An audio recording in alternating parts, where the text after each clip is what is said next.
Hello, welcome to week 3 of your Year 5 11 Plus course. So some tips for this week. Again, we hope you're building your vocabulary because that is the core part of the English. So you can learn all the skills, but also you've got to have really good vocabulary. So keep persevering with that. We want to see nice full books with lots of different words.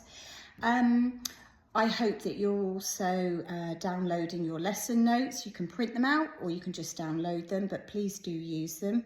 And remember to use the back browser in order to get back into the course. Don't close it down because the whole course will shut down.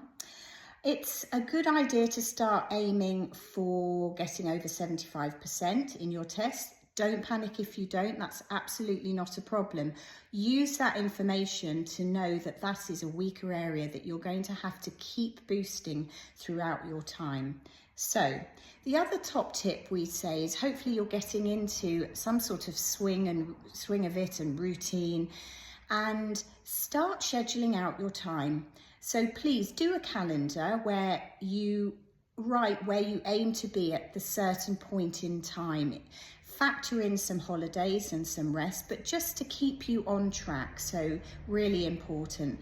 The other thing that we would suggest is make a note of your scores. So keep a record of the tests that you're doing and start making a note, because that'll give you an idea of when you come to review your weaker areas, those are the areas to focus on. Anyway, keep persevering and good luck. See you next week.